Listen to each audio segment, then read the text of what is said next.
Well, when Kai's name was first brought to me a number of months back, the staff and I started to do some really solid investigation on.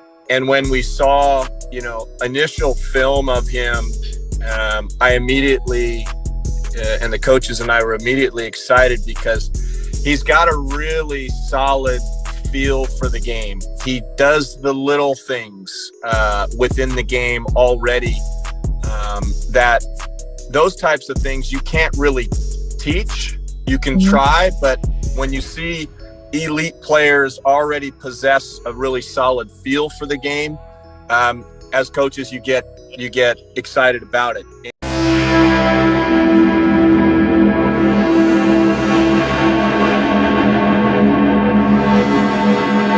The root cause of hype is hope.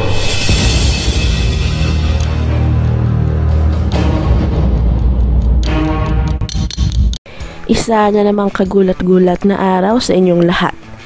Ginulat na naman ni Kai Sotto ang lahat, especially ang kanyang mga kakampi sa Adelaide 36ers sa pinalabas nitong listahan ng kanilang team na maglalaro sa NBL 2022 season.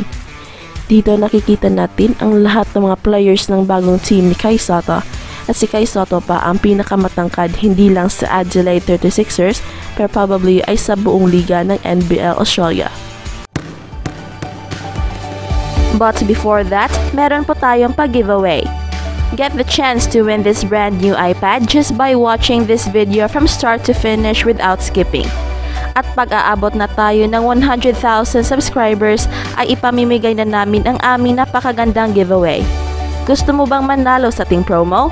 Well, huwag kalimutan mag-subscribe sa ating channel, like this video, and share it sa mga social media sites. And lastly, don't forget to make a positive comment about our video, and done.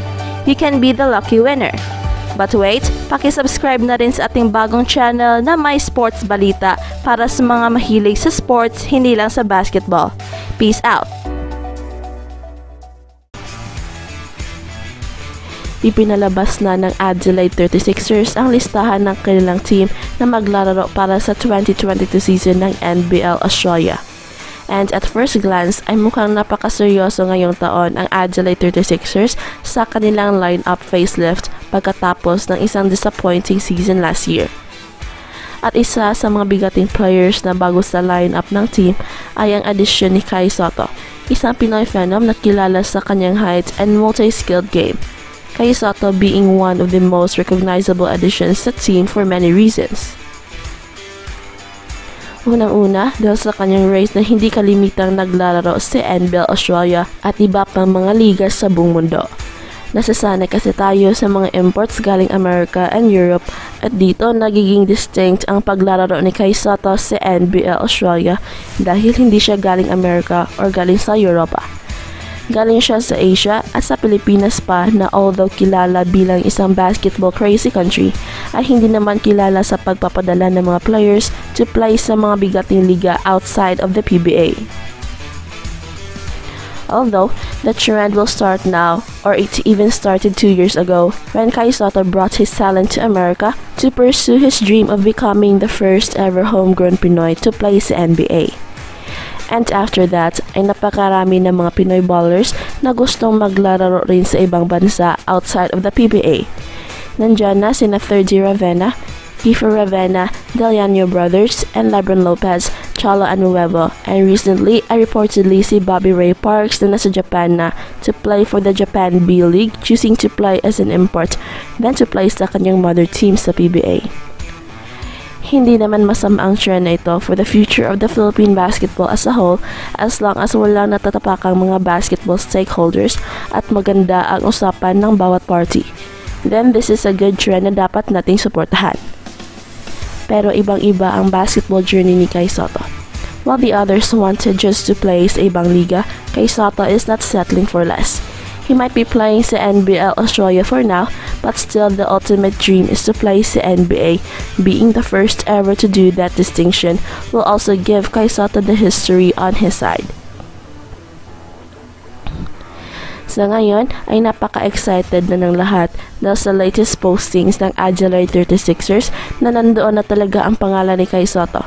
And it is very interesting to note na siya ang pinakamatangkad sa team, giving him the advantage sa center spot and possibly sa power forward position. And looking at sa composition ng team ni Kai Sotto sa NBL Australia ay kitang-kita ang added firepower and talent that looks like his team is a championship team. Napakalakas ng lineup ng Adelaide 36ers ngayon at isang napakalaking bagay ang pagkakuha nila kay Kai Sotto dahil bihira ang talent ni Kai Sotto, and in fact, swerte talaga ang Adelaide dahil Kai Sotto is supposed to be playing now sa NBA, pero dahil hindi pa eligible si Kai Sotto for this year's NBA draft ay minambuti niyang maglalaro muna sa NBL Australia na magbibigay sa kanya ng additional experience and playground para maitama ang iba pang mga basketball skills niya na kulang pa sa matinding competition. Ang hindi pagkakasama ni Kai Sotto in this year's NBA draft, bannered by his teammates sa NBA G League Team Ignite, ay isang blessing in disguise.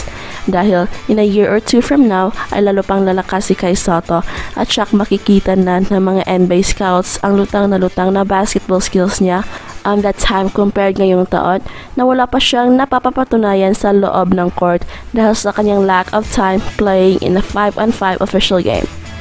At ito ang magbibigay ng NBL Australia kay Kai Sotto the opportunity to showcase his basketball skills. Wala namang duda na napaka-talented ni Kai Sotto. Ang problema lang ay hindi pa ito nakikita ng mga tao.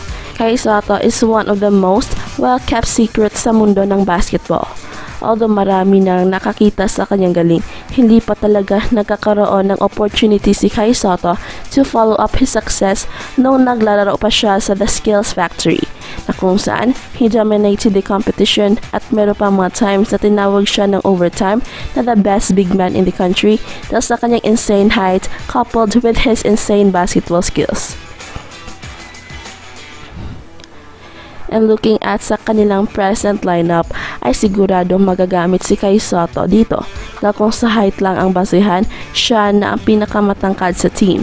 And knowing the history of NBL Australia ay hanggang ngayon sila pa rin ang isa sa mga liga sa buong mundo who believes the value of big men sa laro ng basketball.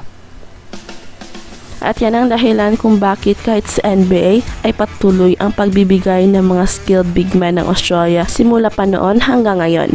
At sa NBL Australia ay napakaraming mga skilled big men na pwede makakatapat ni Kai Sotto.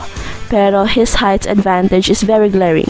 At dahil napakabilis ng mga reflexes ni Kai Sotto, ay tiyak napakaraming pahihirapan si Kai Sotto.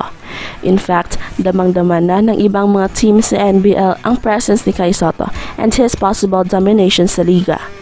Dahil dyan, merong mga naglalabas ng reports na maraming NBL teams ngayon ang gustong kukunin ang Asian import, ang higante ng China na nakatapat ni Kai Sotto sa isang tune-up game dito sa Pilipinas na si Chuanxing Liu, isang 7'5" player na kinatatakutan rin sa Asia dahil sa kanyang insane height. Although from what we saw sa matchup ni Kai Sotto sa isang tune-up game ay tila napakabagal ng Chinese big men compared to Kai Sotto, and Kai Sotto has easy time scoring against the Chinese big men. Ginamit kasi ni Kai Sotto ang kanyang bilis at utak at ito rin ang kanyang gagamitin against the rest of the competition sa Australia. Hindi lang kasi about height lahat si Kai Sotto. Meron rin siyang taglay na bilis na kung tutuusin ay napakabilis kung titingnan mo na isang 7'3" player but moves like a 6'9" European big man. At yan ang kanyang napakalaking advantage, and as he matures ay nakikita na rin natin ang kanyang improved strength and power at pati na ang kanyang athleticism ay lutang na. So this is a very interesting time sa ating Philippine basketball, and Kai Sotto is now in the forefront to lead and make every basketball-loving Filipino proud.